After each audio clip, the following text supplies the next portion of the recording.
All right, welcome, everyone.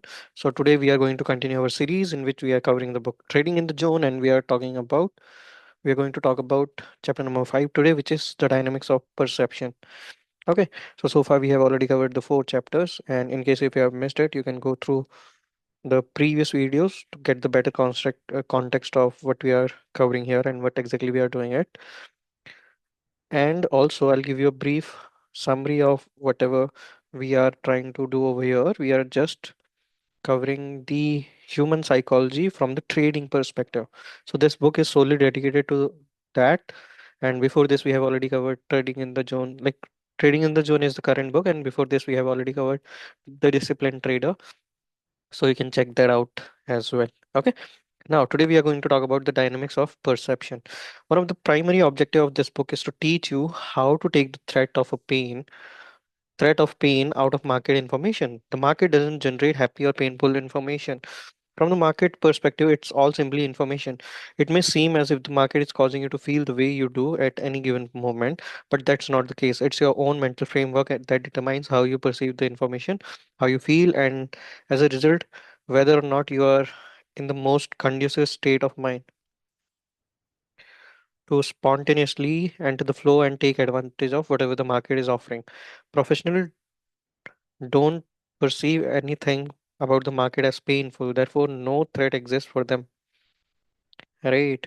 Okay, in between, you all know that I just write down copy paste the important stuff. I just take a note of it. Okay. Hmm. So basically, here the author is trying to say that professionals, what they do, they don't get emotionally connected to the market. So that's why they are not going to feel any kind of pain from it, like any experience as painful. They know, okay, when they are entering in a trade, there are certain risks there is certain risk that they have to take. If they will be right, they will be rewarded. In case if they are wrong, so okay, there is this predefined risk that they have, and they are okay to lose it. If there is no threat, there's nothing to defend against. All right, as a result, there isn't any reason for their conscious or subconscious defense mechanism to kick in. Hmm, that is very important. So basically, when you're in the moment, you might take certain steps which you are going to regret later on, and you are not able to control it. Why? Because your defense mechanism kicked in while you were feeling the pain from the information that is provided by the market. When you are in a losing position and you're not able to cut it short because now you are emotionally attached to it, right? So your defense mechanism kicks in and it went into survival mode, and you are not going to look at the market objectively, and then you'll end up losing more. So that's the core to losing big. Okay. And to cater it, what you have to do, you have to see the information as information itself. You're not supposed to connect yourself emotionally to any information that is provided by the market. Market is always right. It is not acting against you. All you have to do is, in whichever direction market is moving, you have to go in that same direction. You have to go with the flow of the market. You have to wait for your setup. If there is no setup, don't go for it. Okay. So that's why they are saying professional, what they do, they don't perceive anything about the market as painful. They are just looking at it as an information, as a piece of information, and thereafter they will act on it. Okay, on the basis of that information, they will act on it, and they will benefit themselves out of the situation that is provided by the market in the first place. Okay, so now if there is no threat, there is nothing to defend against. As a result, there isn't any reason for their conscious or subconscious defense mechanism to kick in. That's why professional can see and do things that mystify everyone else. There's in the they are in the flow because they are perceiving an endless stream of opportunities. And when they are not in the flow, the very best of the best can recognize the fact and then compensate by either scaling back or not trading at all. Okay. So sometimes market, if you're not able to understand the market, just get out of the market as soon as possible, because there is no setup for you. There is no set of rules that you're going to abide by because market is moving in not according to you, basically, not according to whatever you have learned about the market, and you are not able to perceive it the way it ideally should. So in that case, all you have to do, no trading at all is the best available option for you, and that's completely fine. If you'll survive long enough, you'll see market will ultimately give you the opportunities, right opportunities, and you have to take it, and you'll get the profit out of it. At the end of the day, all you want to do is be a consistent trader, be a consistent profitable trader, right? Missing an opportunity is completely fine with the market. So what happens when there is this FOMO, no? Till the time I have talked about it earlier also, like market will always give you opportunities. It's not like if you'll miss this opportunity, then market is not going to give you any. No, that's not the case. Market is always in the motion, right? All you have to do is wait for the right opportunity according to whatever you have learned and whatever you have experienced from the market so far, and then with a predefined risk, enter into it. Okay, now moving ahead, if your goal is to be able to trade like professionals, you must be able to see the market from an objective perspective without distortion. You must be able to act without resistance or hesitation, but with the appropriate amount of positive restraint to counteract the negative effect of overconfidence or euphoria. In essence, your objective is to be able to create a unique state of mind, a trader's mentality. When you have accomplished this, everything else about your success as a trader will fall into place. To help you achieve that objective, I'm going to give you a way to redefine your relationship to market information so that there will be a little or no potential to perceive any of it as threatening. By redefine, I mean to change your perspective and operate out of mental framework that keeps you focused on the opportunities available instead of tapping you into emotional pain. Debugging, sorry, debugging your mental software. In other words, we want to get the bugs out of our mental software code and get our minds right. Doing this effectively will require an understanding of the nature of mental energy and how you can use that energy to change a perspective that is generating an unwanted negative emotional response to the market information. There is much to learn, but I think you'll be amazed at how some simple changes can make a huge difference in your trading results. The process of trading starts with perceiving an opportunity, right? You have to find out the right opportunity. Without the perception of an opportunity, we wouldn't have a reason to trade. So I think if like it is only fitting that we start our examination of mental energy by breaking down the process of perception. What are the underlying dynamics of perception? What factors determine how we perceive information or what we perceive in relationship to what is available? How is perception connected with what we experience at any given moment? Probably the easiest way to understand the dynamics of perception and answer these questions is to think of everything. And I do, okay, there is some mistyping of forces that generate information about the properties, characteristics, and traits that make them uniquely what they are. Everything that exists outside of your bodies, all planets, all plants, and all categories of life, all planetary phenomena in the form of weather condition, earthquake, and volcanic eruptions, all active and inert physical matter, and all non corporeal phenomena such as light, sound waves, microwave, and radiation generate information about the nature of its existence. That information has the potential to act as a force on one of our five physical senses. Before we go any further, notice that I use the verb generate in inclusive way, implying that everything is in an active state of expression, including inanimate object. To illustrate why I do that, let's look at something as simple as a rock. It's an inanimate object composed of unique atoms and molecules expressing themselves as rock. I can use the active verb expressing because the atoms and molecules that make up the rock are in constant motion. So even though the rock doesn't appear active, except in the most abstract sense, it has characteristics and properties that will act as a force on our senses, causing us to experience and make distinctions about the nature of its existence. For example, a rock has texture, and the textures act as a force on our sense of touch if we run our fingers across the rock surface. A rock has shape and color which act as a force on our vision. The rock takes up space that no other object can occupy, so that we see it instead of an empty space or some other object. A rock can also have an odor that acts as a force on our sense of smell or taste like something, although I haven't licked any rocks lately to find out.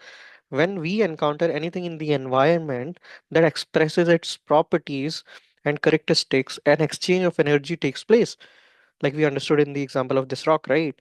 Energy from the outside in the form of weather or whatever is expressing itself get transformed by our nervous system into electrical impulses and then gets stored in our inner mental environment, right? So whenever we are interacting with the outer environment in one way or another, there is this exchange of energy that is taking place, and this energy is getting transformed by our nervous system into electrical impulses. Okay, this energy is getting transformed into electrical impulses, and who is doing it? The nervous system. Okay, and then it is getting stored in our mental environment. So that's how the whole process is taking place. To be more specific, whatever we are seeing, hearing, tasting, smelling, or feeling through our senses get transformed into electrical impulses of energy and stored in our mental environment as a memory and or dislike, I think, memory and or something else, something is written, I'm not able to figure it out. Okay, I think all of this fairly evident to most people, but there are some profound implications here that aren't self-evident, and we typically take them completely for granted. Okay, first of all, there is a cause and effect relationship that exists between ourselves and everything else that exists in the external environment. As a result, our encounters with external forces create what I am going to call energy structures inside our minds.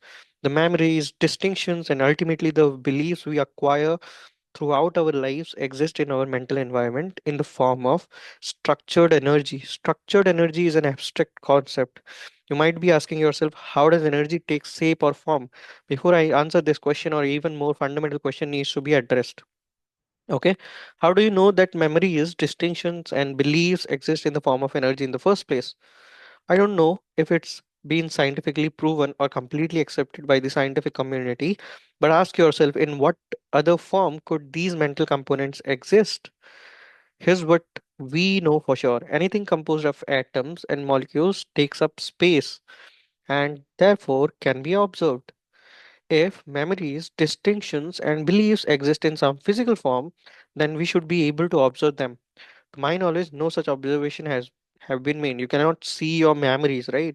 You cannot see the presence or the external or the physical presence of your memory. No, that's what the author is trying to say over here. The scientific community has dissected brain tissue, both living and dead, examined it at the level of the individual atom, mapped various regions of the brain in terms of their function, but nobody as yet has observed a memory, distinction, or belief in its natural form. By in its natural form, I mean that although scientists can observe the individual brain cell that contain certain memories, it can't experience those memories firsthand. You can only experience them if the person to whom the memories belongs is alive and choose to express them in some way. If memories, distinctions, and beliefs don't exist as physical matter, then there really isn't any alternative way of them to exist except as some form of energy. Okay, so what we are trying to do is, so in our junior grades, we used to do this question, right? Root 2 is irrational. So rather than proving root 2 is irrational, what we used to do, root 2 is rational, right? And then we are not able to prove that it is rational, so we'll say okay, root 2 is irrational.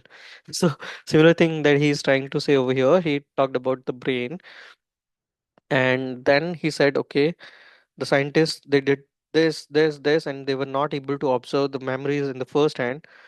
They can only, you know, get the information regarding the memory of a person when the person is alive and he chose to express it in front of the scientist or whatever, right? So that's why he's saying the other alternative, if the memories are not present in physical state, then the other alternative that we have is energy. So definitely it is getting stored in the term of energy. Okay. Hmm. All right, just give me 1 second. Right, I hope you got the point what I was trying to make.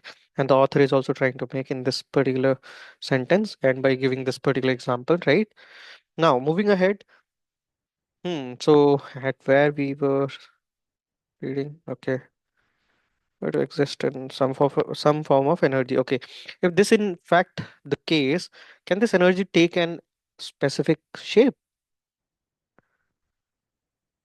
Can it be structured in a way that reflects the external forces that caused it to come into existence? Most definitely. Is there anything in the environment that is analogous to energy having shape?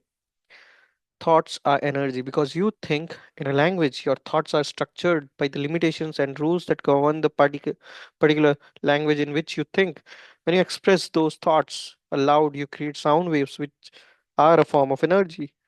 The sound waves created by the interaction of your vocal cords and tongue are structured by the content of your message. Microwaves are energy. Many phone calls are relayed by, microwaves, which means that the microwave energy has to be structured in a way that reflects the message it is carrying. Laser light is energy, and if you have ever witnessed a demonstration of a laser light show or laser art, what you have seen is a pure energy taking a shape that reflects the creative desires of the artist. All of these are good example of how energy can take shape, form, and structure. Of course, there are many more, but there is one example that illustrates the point in the most graphic way, at the most fundamental level. What are dreams? I'm not asking you what dreams mean or what you think their purpose is, but rather what are they? What are their properties? If we assume that dreams takes place within the confines of your skulls, then they can't be composed of atoms and molecules because there wouldn't be enough space for all the things that exist and take place in your dreams. Dream experiences seem to have the same proportions and dimensions as the things we perceive when we are awake and experiencing light through our five senses. The only way this could be possible is if dreams were a form of structured energy, because energy can take on any size or dimension, but in doing so doesn't actually take up any space. Now, if it hasn't already occurred to you, there's something here that's really profound.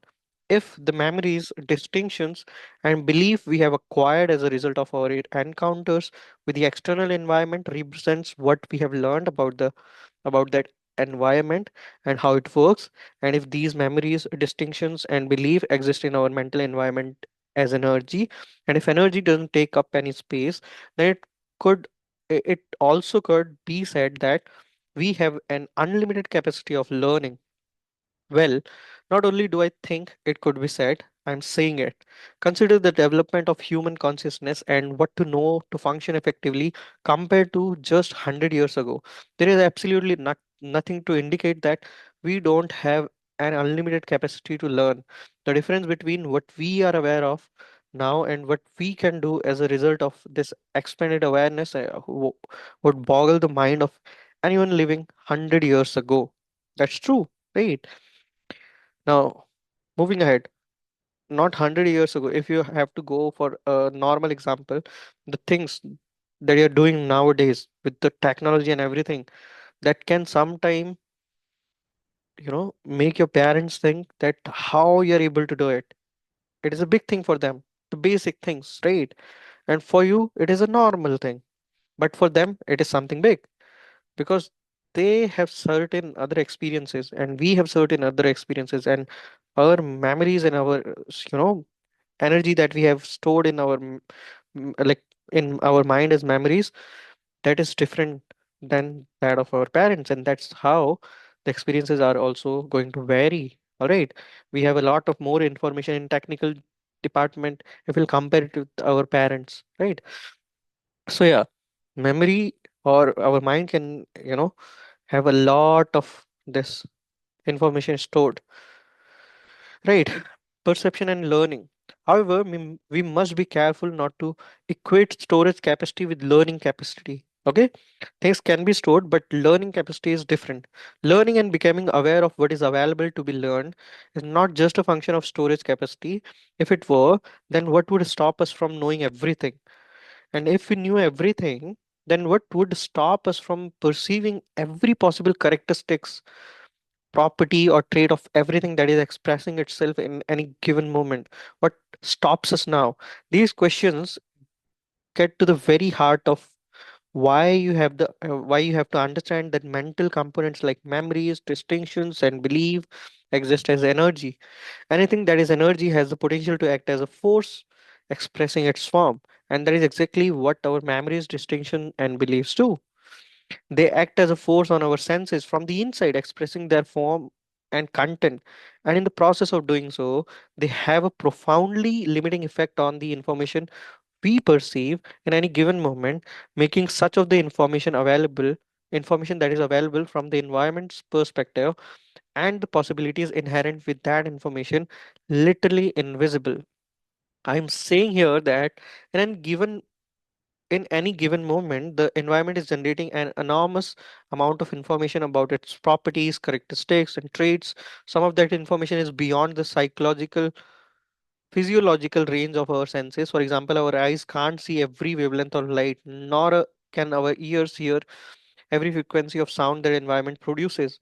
So there's definitely a range of information that is beyond the physiological capabilities of our senses, right? You can understand this with a very easy example that you can observe in your day-to-day life. We say that dogs can hear or dogs can feel the earthquake a little bit earlier than us, right? They are capable of hearing the sounds that our ear are not capable to hear. So there is this whistle. If we'll blow the air into that whistle, if we'll blow that whistle, dogs can hear it, but we can't, right? So there is this range of our hearing. If the sound exists in that range, I'll not go too what I can say deeply into this hearing range and stuff, but yeah, there is this range. If the sound exists well within this range, then only we as a human being will be able to hear it. Beyond this range will not be able to hear it, and above this range also we will not be able to hear it. So below also and above also we can't hear anything. So that means there is this physiological range of our senses is what I'm trying to say over here, and the same thing the author is also trying to convey here. Now there is some limitation with our physiological capabilities of our senses. Okay, what about the rest of the information that environment is generating about itself? Do we see, hear, taste, smell, or feel through our senses every possible distinction, trait, and characteristics being senses? Absolutely not. The energy that's inside of us will categorically limit and block our awareness of much of this information by working through the same sensory mechanism the external environment works through. Now, if you take a moment and think about it, some of what I have just said about the about like what I just said should be self evident. For example, there are many ways in which the external environment can express itself that we don't perceive simply because we haven't learned about them yet. This is easy to illustrate. Think back to the first time you have ever looked at a price chart. What did you see? Exactly what did you perceive? With no previous exposure, I'm sure, like everyone else, you saw a bunch of lines that had no meaning, right? Now, if you are like most traders, when you look at price chart, you see characteristics, traits, and behavior patterns that represent the collective actions of all the traders who participated in those particular trades. Initially, the chart represented undifferentiated information. Undifferentiated information usually creates a state of confusion, and that's probably what you experienced when you first encountered a chart. Gradually, however, you learn to make distinction about the information such as trends and trend line, consolidation, support and resistance, retracement or significant relationship between volumes, and open interest and price action, just to name a few. You learn that each of these distinctions in the market's behavior represented an opportunity to fulfill some personal need, goal, or desire. Each distinctions now had a meaning and some related degree of significance or importance attached to it. Now, I want you to use your imagination and pretend that I just said before you the very first price chart you ever saw. Would there be a difference between what you see now and what you saw back then? Absolutely. Instead of bunch of undifferentiated lines, you'd see everything you have learned about those lines between then and now. In other words, you would see all the distinctions you have learned to make, as well as the opportunities those distinctions represent. Yet everything you can see as you look at the chart now existed then and furthermore was available to be perceived. What's the difference? The structured energy that's inside of you. Now, the knowledge you have gained acts as a force on your eyes, causing you to recognize the various distinctions that you have learned about since that energy wasn't there the first time you looked at the chart.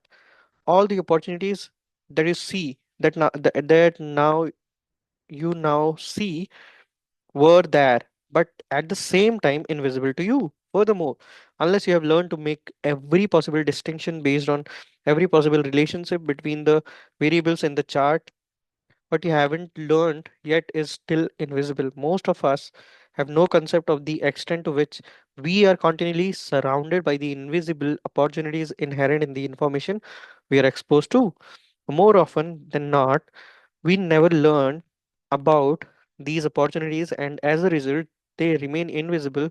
The problem, of course, is that unless we are in a complete new or unique situation, or we are operating out of an attitude of genuine openness, we won't perceive anything. We won't perceive something that we haven't learned about yet. To learn about something, we have to be able to experience it in some way. So, what we have here is a closed loop that prevents us from learning. Perceptual closed loops exist in all of us because they are natural function of the way mental energy expresses itself on our senses. Everyone has heard the expression people see what they want to see.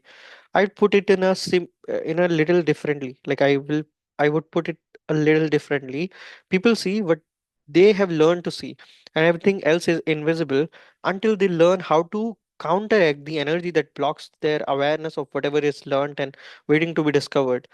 To illustrate this concept and make it even clearer, I'm going to give you another example, one that demonstrates how mental energy can affect how we perceive and experience the environment in a way that it actually reverses the cause and effect relationship. Let's look at a very young child's first encounter with a dog. Because it's a first time experience, the child's mental environment is a clean slate, so to speak, with respect to dogs. He won't have any memories and certainly no distinctions about a dog's nature. Therefore, up to the moment of his first encounter, from the child's perspective, dogs don't exist. Of course, from the environment's perspective, dogs do exist and they have the potential to act as a force on the child's senses to create an experience. In other words, dogs expressing their nature can act as a cause to produce an effect inside the child's mental environment. What kind of effect are dogs capable of producing? Well, dogs have a range of expression. By range of expression, I mean dogs can behave in a number of ways around or toward humans. They can be friendly, loving, protective, and fun to play with, or they can be hostile, mean, and dangerous, just to name a few of the many behavior they are capable of. All of these traits can be observed, experienced, and learned about. When the child sees the dog for the first time, there is absolutely nothing in his mental environment to tell him what he's dealing with. Unfamiliar and unknown and unclassified environmental information can generate a sense of curiosity.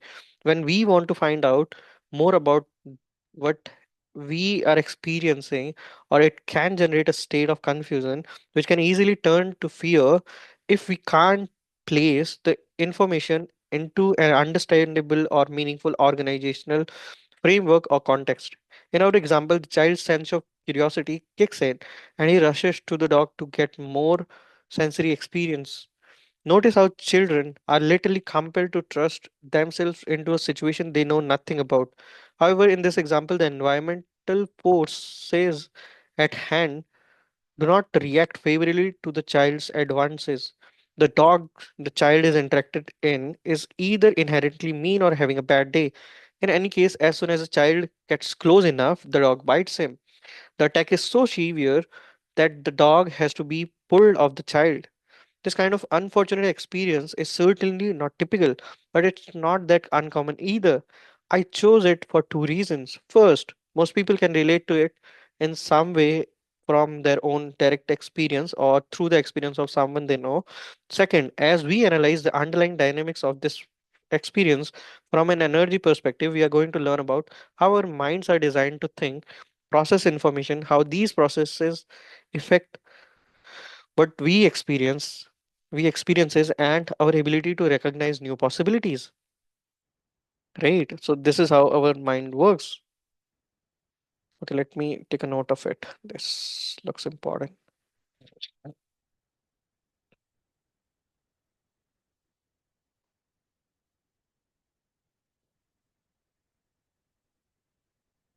Okay.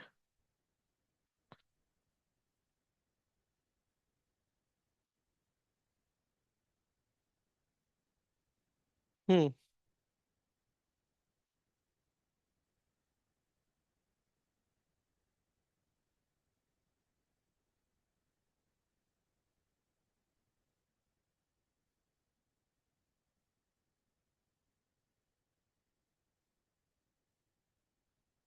Okay, it is taking a little bit longer. Okay, now I'm back.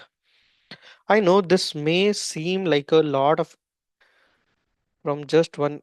Okay, this may seem like a lot of insight from just one example, but the principles involved apply to the dynamics beneath virtually all learning. As a result of being physical and emotionally traumatized, the little boy in our example now has a memory and one distinction about the way dogs can express themselves. If the dog's ability to remember his experiences is normal, he can store this incident in a way that represents all of the senses that the experiences had an impact on. For example, the attack can be stored as mental images based on how he saw, as well as mental sounds representing what he heard, and so on. Memories representing the other three senses will work the same way. However, the kind of data in this memory is not as important as the kind of energy the sensory data represents. We basically have two kinds of mental energy: positively charged energy, which we call love, confidence, happiness, joy, satisfaction, excitement, and enthusiasm, to name a few of pleasant ways we can feel, and negatively charged energy, representing fear, terror, dissatisfaction, betrayal, regret, anger, confusion, anxiety, stress, and frustration, all representing what is commonly referred to as emotional pain. Now, let me just quickly take a note of it as well. Even though we have covered this in the book by Sir Mark Douglas also, right? The other book, The Disciplined Trader, also we have encountered the similar data and information. Yeah. Okay, just wait a second.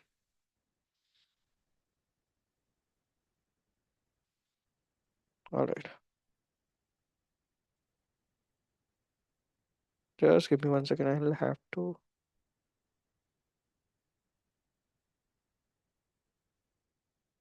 Okay, that's basically fine. I'll have to add another page. Hmm.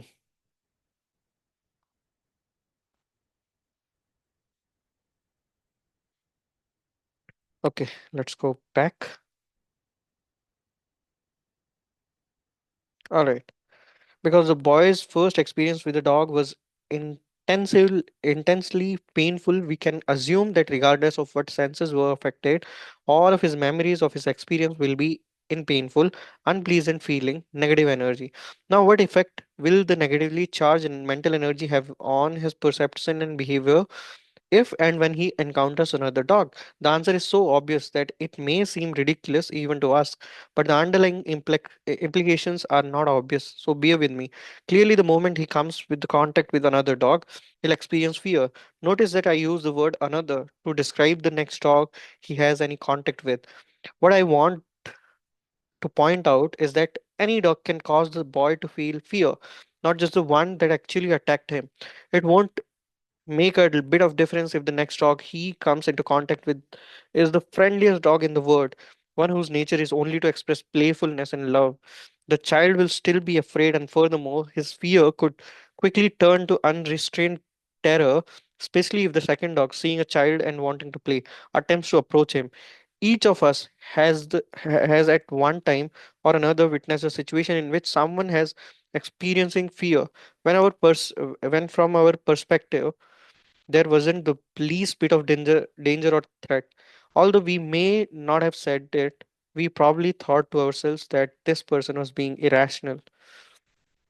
Now, coming to the next topic, which is perceptions and risk. If we try to point out why there was no need to be afraid, we probably found that our words had little, if any, impact. We could easily think the same thing about the boy in our example, that he's just being irrational because it's clear from our perspective that that other possibilities exist, that than the one in his mind has focused on. But is his fear any less rational than? Let's say your fear or hesitation about putting on the next trade when your last trade was a loser. Using the same logic, a top trader would say that your fear is irrational because this now moment opportunity has absolutely nothing to do with your last trade. Each trade is simply an edge with probable outcome and statistically independent of every other trade. And everyone, like, we all know about it, right? But still,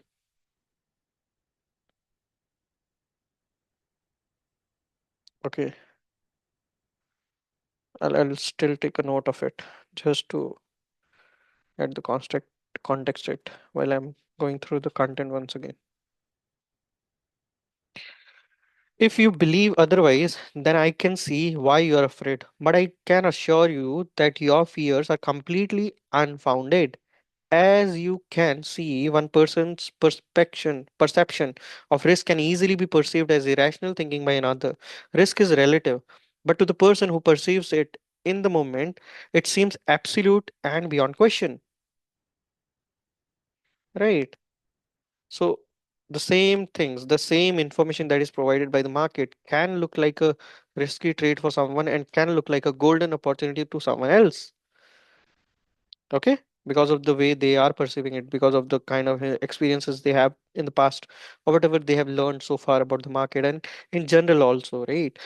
When the child encountered his first dog, he was bubbling with excitement and curiosity. What is it about the ways our mind think and process information that could automatically flip the boy into a state of fear the next time he encounters a dog, even if it's months or years later?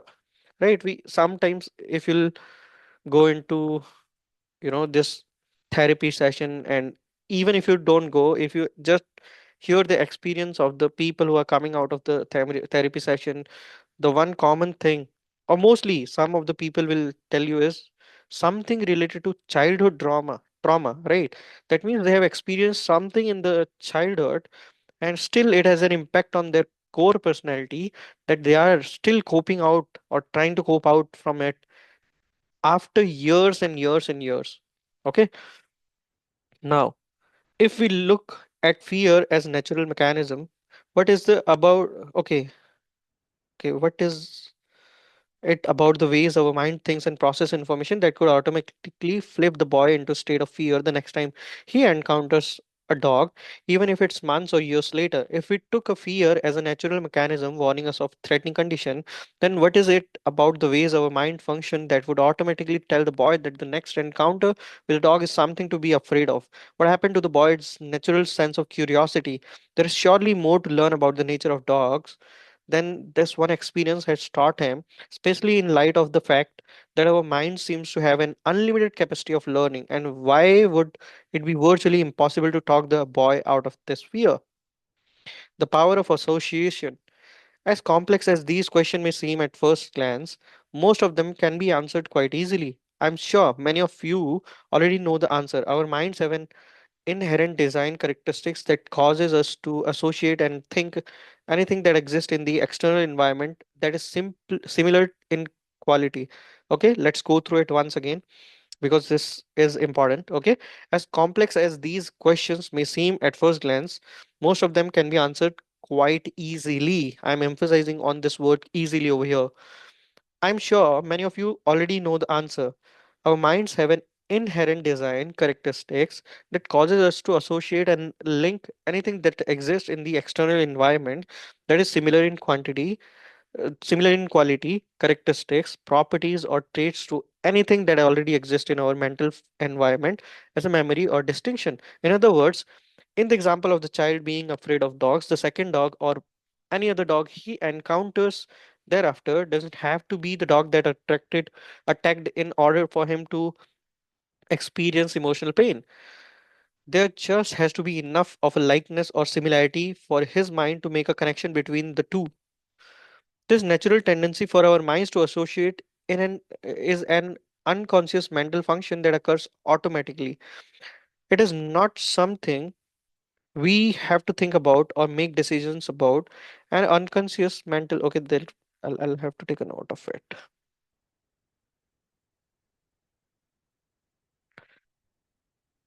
Hmm.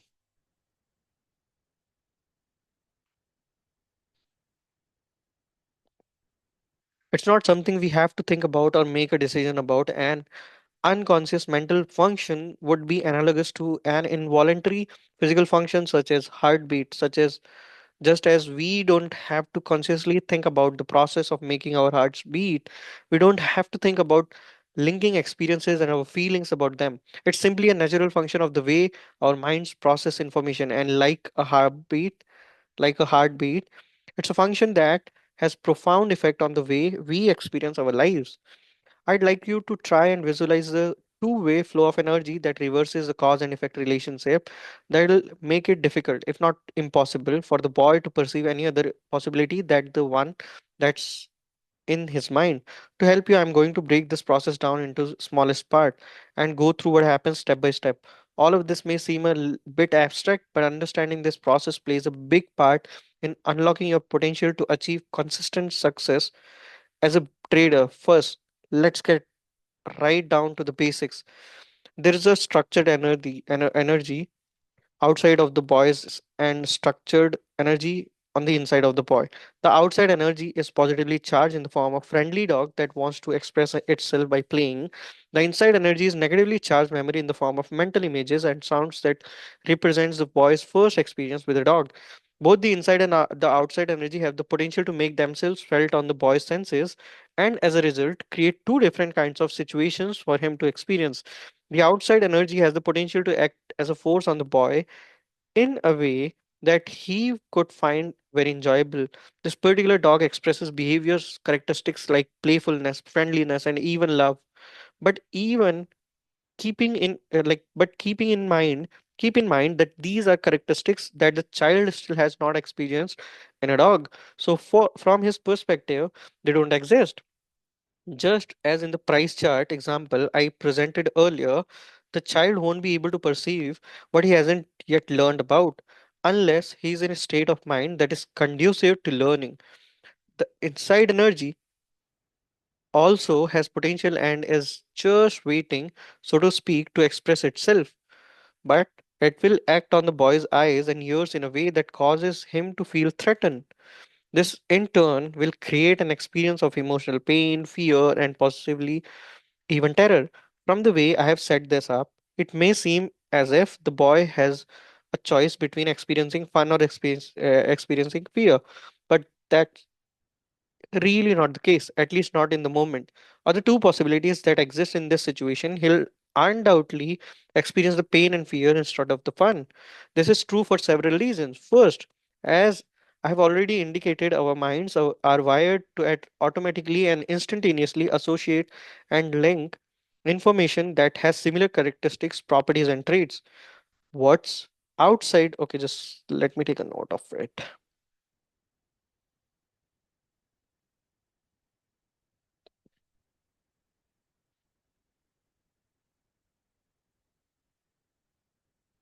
Hmm.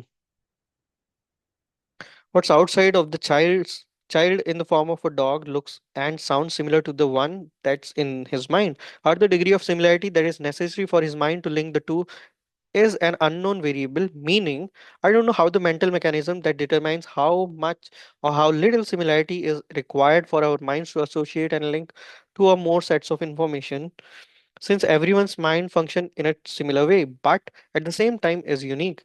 I'd assume there is a range of tolerance for similarities or dissimilarities, and each of us has a unique capacity somewhere within the range. Here's what we do know. As this dog comes into contact with the boy's eyes or ears, if there is enough similarity between the way it looks or sounds and the dog that's embedded in his memory, then his mind will automatically connect the two. This connection in turn will cause the negatively charged energy in his memory to be released throughout his body, causing him to be overcome with a very uncomfortable sense of co-bonding or terror. The degree of discomfort or emotional pain that he experiences will be equivalent to the degree of trauma that he suffered as a result of his first encounter with the dog. What happens next is that psychologists call a projection. I'm going to refer to it simply as another instantaneous association that makes the reality of the situation from the boy's perspective seem like the absolute unquestionable truth. The boy's body is now filled with negatively charged energy. At the same time, he's in sensory contact with the dog. Next, his mind associates whatever sensory information his eyes or ears perceive with the painful energy he's experiencing inside himself, which makes it seem as if the source of his pain and fear is the dog he is seeing or hearing in that moment. Psychologists call the dynamics of what I just described a projection because, in a sense, the boy is projecting the pain he is experiencing in the moment onto the dog. That painful energy then gets reflected back to him so that he perceives a dog that is threatening to be painful and dangerous. This process makes the second dog identical in characters, properties, and traits to the one that is in the boy's memory bank. Okay, let's go uh, through this once again, okay? Because this is important. Like how our mind is connecting the dots and how getting the negative energy flow throughout the body, right? Now, I don't know.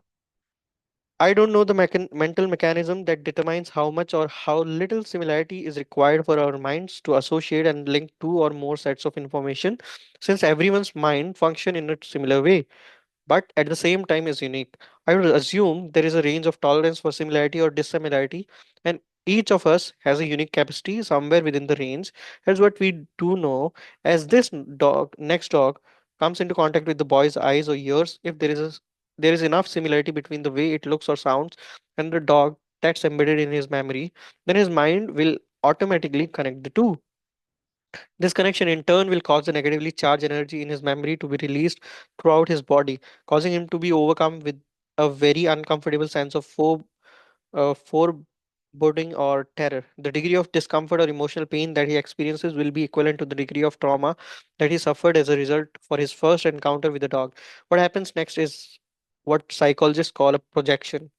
I'm going to refer to it simply or as another instantaneous association that makes the reality of the situation from the boy's perspective seem like the absolute, unquestionable truth. The boy's body is now filled with negatively charged energy. At the same time, he is in sensory contact with the dog. Next, his mind associate whatever sensory information his eyes or ears perceive with the painful energy he is experiencing inside himself, which makes it seem as if source of his pain and fear is the dog he is seeing or hearing in that moment, but all of it is inside his mind, right? Psychologists call the dynamics of what I just described a projection because, in a sense, the boy is projecting the pain he is experiencing in the moment onto the dog. That painful energy then gets reflected back to him so that he perceives a dog that is threatening, painful, and dangerous. This process makes the second dog identical in character, properties, and traits to the one that is in the boy's memory bank. Even though the information that second dog is generating about its behavior is not identical or even similar to the behavior of the dog that actually attacked the boy. Since the two dogs, the one in the boy's mind and the one outside of the boy's mind, feels exactly the same, it's extremely unlikely the boy will be able to make any type of distinction in the second dog's behavior that would suggest to him that it is any different than the one in his mind. So instead of perceiving this next encounter with a dog as an opportunity to experience something new about the nature of dogs, he perceives a threatening and dangerous dog. Now, if you think about it for a moment, what is it about this process that would indicate to the boy that his experience or the situation was not the absolute unquestionable truth? Certainly, the pain and fear that he experienced in his body was the absolute truth. But what about the possibilities that he perceived? Were they true from our perspective? They weren't. However, from the boy's perspective, how could they be anything about but the true reality of the situation? What alternatives did he have? First, he can't perceive possibilities that he hasn't learned about yet, and it is extremely difficult to learn anything new if you are afraid, because as you already well know, fear is a very debilitating form of energy. It causes us to withdraw, to get ready, to protect ourselves, to run out, to narrow our focus of attention. All of it makes it very difficult, if not impossible, to open ourselves in a way that allows us to learn something new. Second, as I have already indicated, as far as the boy is concerned, the dog is the source of his pain, and in a sense, that is true. The second dog did cause him to tap into the pain that was already in his mind, but it was not the true source of that pain. This was a positively charged dog that got connected to the boy's negatively charged energy by an automatic involuntary mental process, functioning at a speed faster than it makes to blink an eye, a process that the boy has absolutely no awareness of. So, as far as he is concerned, why would he be afraid if what he perceived about the dog wasn't absolute truth? As you can see, it wouldn't make any difference how the dog was acting, or what someone might have to say, or someone might say to the contrary about why the boy shouldn't be afraid, because he will perceive whatever information the dog is generating about itself, regardless of how positive from a negative perspective. He'll not have the slightest notion that his experience of pain, fear, and terror was completely self generated. Now, if it's possible for the boys to self generate his own pain and terror, at the same time, he be firmly convinced that his negative experience was coming from the environment, it is also possible for traders to self generate their own experiences of fear and emotional pain as they interact with market information, and be thoroughly convinced that their pain and fear was completely justified by the circumstances. The underlying psychological dynamics work in exactly the same way. One of our basic objectives as a trader is to perceive the opportunity available, not the threat of pain. To learn how how to stay focused on the opportunities, you need to know and understand in no uncertain terms the source of the threat. It's not the market. The market generates information about its potential to move from a neutral perspective. At the same time, it provides you with an unending stream of opportunities to do something on your own behalf. If what you perceive at any given moment cause you to feel fear, ask yourself this question: is this information inherently threatening, or are you simply experiencing the effect of your own state of mind reflected back to you? Or as in the above illustration, let me take a note of it.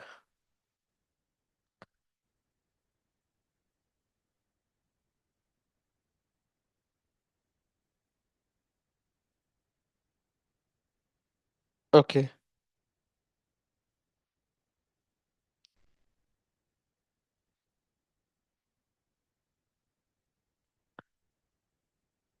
all right, let me just highlight this because it can help you to, think objectively in the market. Hmm. I know this is a difficult concept to accept, so I'll give you another example to illustrate the point. Let's set up a scenario where your last two or three trades were losers. Okay, you are watching the market, and the variables you used to indicate that an opportunity exists are now present. Instead of immediately executing the trade, you hesitate. The trade feels very risky, so risky, in fact, that you start questioning whether this is really a signal. As a result, you start gathering information to support why this trade probably won't work. This is information you normally wouldn't consider or pay attention to, and it's certainly not information that is part of your trading methodology. In the meantime, the market is moving. Unfortunately, it is moving away from your original entry point, the point at which you would have gotten into the trade if you haven't, or if you hadn't hesitated. Now you are conflicted because you still want to get in. The thought of missing a winning trade is painful. At the same time, as the market moves away from your entry point, the dollar value for the risk to participate increases. The tug of war inside your mind intensifies. You don't want to miss out, but you don't want to get whipshot either. In the end, you do nothing because you are paralyzed by the conflict. You justify your state of immobility by telling yourself that it's just too risky to chase the market, while you organize over every tick the market moves in the direction of what would have been a nice winning trade. If this scenario sounds similar, I want you to ask yourself whether at the moment you hesitated, were you perceiving that the market what the market was making available, or perceiving what was in your mind reflected back to you. Obviously, whatever mind was reflected back to me. The market gave you a signal, but you didn't perceive the signal from an objective or positive perspective. You didn't see it as an opportunity to experience the positive feeling you would get from winning or making money. But that's exactly what the market was making available to you. Think about this for a moment. If I change the scenario so that your last two or three trades were winners instead of losers, would you have perceived the signal any differently? Would you have perceived it more as an opportunity to win than you did in the first scenario? If you were coming off three winners in a row, would you have hesitated to put that trade on? Very unlikely. In fact, if you have like most traders, you probably would have been giving very strong consideration to loading up, putting on a position which much larger than your normal size. Each situation, the market generated the same signal, but your state of mind was negative and fear based in the first scenario, and that caused you to focus on the possibility of failure, which in turn caused you to hesitate. In the second scenario, you hardly perceived any risk at all. You may even have thought the market was making a dream come true. That in turn would make it easy, if not compelling, to financially commit yourself if you can accept the fact that the market doesn't generate positively or negatively charged information as an inherent characteristic of the way it expresses itself. Then the only way information can take on a positive or negative charge in your mind, and that is a function of the key of the way the information is processed. In other words, the market doesn't cause you to focus on failures and pain, or on winning and pleasure, but causes the information to take a positive or negative quality in the same conscious mental process that caused the boy to perceive the second dog as threatening and dangerous when all the dog was offering was playfulness and friendship. Our mind constantly associate what's outside of us information with something that's already in our mind, what we know, making it seem as if the outside circumstances and the memory distinction or belief these circumstances are associated with are exactly the same. Important. Hmm, that's completely fine. Let me just take a note of it. For that I need to oh, okay. So what is this issue, man? Right, there's this glitch. Okay. Okay, now it is a result, so let's get back to it. As a result, in the first scenario, if you were coming off two or three losing trades, the next signal of the market gives you that the opportunity was present feel overly risky. Your mind is automatically and unconsciously linking the now moment with your last most recent trading experiences. The link taps you into the pain of losing, creating a fearful state of mind and causing you to perceive the information you are exposed to in that moment from a negative perspective. It seems as if the market is expressing threatening information, so of course your hesitation is justified. In the second scenario, the same process causes you to perceive the situation from an overly positive perspective because you are coming off three winners in a row. The association between the now moment and the elation of the last three trades creates an overly positive or euphoric state of mind, making it seem as if the market is offering you a risk- riskless opportunity. Of course, this justifies overcommitting yourself. In chapter 1, I said that many of the mental patterns that cause traders to lose and make errors are so self evident and deeply ingrained that it would never occur to us that the reason we aren't constantly making consistently successful is because of the way we think.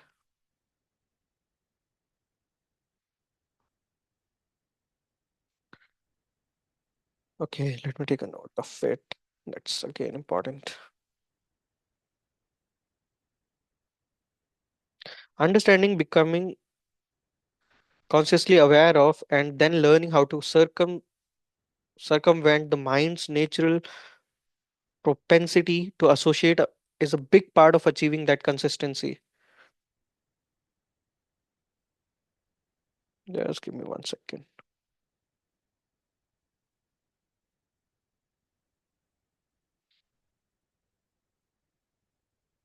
Developing and maintaining a state of mind that perceives the opportunity flow of the market without the threat of pain or the problem caused by overconfidence will require that you take conscious control of the association process.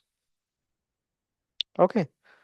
Now, by this, we are at the end of this chapter, and tomorrow we are going to understand the market's perspective. Today, if I'll simply summarize what we have covered so far, okay, let's just go through the last para once again, okay? Then we'll look at the PPT that we have made, and then we will call it today. Like, we'll complete this video. The association between the now moment and the relation of the last three traits create an overly positive or euphoric state of mind. This is the scenario when you won like three trades in a row. Euphoric state of mind, making it seem as if the market is offering you a riskless opportunity. Of course, this justifies committing yourself, overcommitting yourself. In chapter one, I said that many of the mental problem that causes trader to lose and make errors are so self-evident and deeply ingrained that it would never occur to us that the reason we aren't consistently successful is because of the way we think. Understanding unconsciously becoming consciously aware of and then learning how to circumvent the mind's natural propensity to associate is a big part of achieving that consistency. Developing and maintaining a state of mind that perceives the opportunity flow of the market without the threat of pain or the problems caused by overconfidence will require that it takes conscious control of the association part. Okay, I will take a note of this as well. All right. So yes, let me just increase the font size. Slowly big enough here. Okay. All right.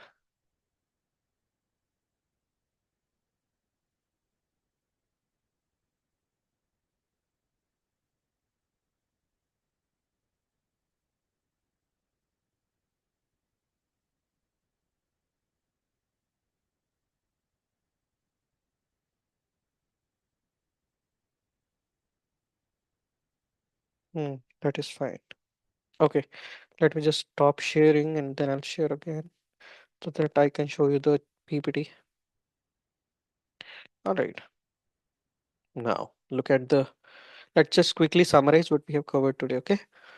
Now this is the chapter 5. Okay. And from the book Trading in the Zone. Professionals don't perceive anything about the market as painful, therefore, no threats exist for them. All right. If there's no threat, there is nothing to defend against. As a result, there isn't any reason for their conscious or subconscious defense mechanism to kick in. And we, as we analyze the underlying dynamics of this experience from an energy perspective, we are going to learn about how our minds are designed to think, process information, how these process affect what we experience, and our ability to recognize new possibilities. So I'll just summarize these three first of all. So in the first 2 points, what we are trying to say is we have to focus on the market in an objective manner, right? In the moment, and we are objectively getting the information out of the market in a neutral manner. We are not, considering or connecting it with the past experiences that we had. If we had good experiences and we are connecting it to the current moment, then also we can go to the reckless stage or euphoric state. We don't want to be there. In the second case, if we will connect it to the negative experience that we had in the past, or our mind is doing it for us like subconsciously, then also it is bad because we will not be able to enter where we, according to our system, wants to enter, right? So that's what the starting 2 or 3 points are trying to say over here is basically you have to be in the moment and observe the market in an objective manner and get the best out of the situation that is given. In the third point, what we are trying to say is how our minds work. Like basically, when we have any energy, so how our minds are designed to think. First of all, we'll think about it, then we will process the information. How these process affect we experience and our ability to recognize new possibilities. So that's how it works. Okay, we basically have two kinds of mental energy: positive and negative energy. Whatever the positive energy that we have, like confidence, happiness, and everything, that is basically termed as positive energy. And negative, as in confusion, anxiety, stress, they all are negatively charged energy. Now, opportunity have has absolutely nothing to do with your last trade. Again, look at the moment, like be in the moment. Each trade is simply an edge with a probable outcome and statistically independent of every other trade. So the last trade that you took and the current trade, they are completely two different things. Okay. If in the last trade you already won, that doesn't mean you will win in this one as well. If you lost some money in the last trade, that doesn't mean you are going to lose in this trade as well. Okay. So in every trade, it is independent and unique than the last trade itself. Okay, risk is relative, but to the person who perceives it in the moment, it seems absolute and beyond question. There just has to be enough of likeness or similarity for his mind to make a connection between the two. This natural tendency for our minds to associate is an unconscious mental function that occurs automatically.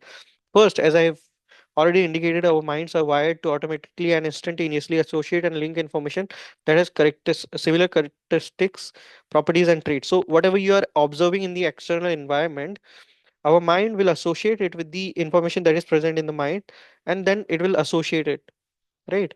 It will try to connect some dots, and then it will help you to get the analysis out of it. The market generate information about its potential to move from a neutral perspective. So whenever you're looking at market information, be neutral. Try to be as neutral as possible. At the same time, it provides you, the observer, with an unending stream of opportunities to do something on your own behalf. If what you perceive at any given moment cause you to feel fear, ask yourself this question. This is very important, right? Whenever you are going to encounter this situation in the future, where you feel like a fear before entering a trade, just ask yourself this question: is the information inherently threatening, or you simply experiencing the impact of your own state of mind reflected back to you, as in the above illustration, basically the dog one, right? So the answer most of the time you'll get is it is nothing but the reflection back of your own mind. Okay, so then it'll help you to, again, be in the moment and observe the market objectively. All right, and get the best out of you, best out for you. All right. Now, our mind consistently associate what's outside of us information with something that's already in our mind, what we know, making it seem as if the outside circumstances and the memory distinction or belief these circumstances are associated with, which are present in our with, are exactly the same. So something outside and something inside, they will associate, and it will make us feel that they are exactly the same. I said that many of the mental patterns that cause traders to lose and make errors are so self-evident and deeply ingrained that if it would never occur to us that the reason we aren't consistently successful is because of the way we think, right? You need to have a winning attitude. We learned about that in the previous chapters as well, right?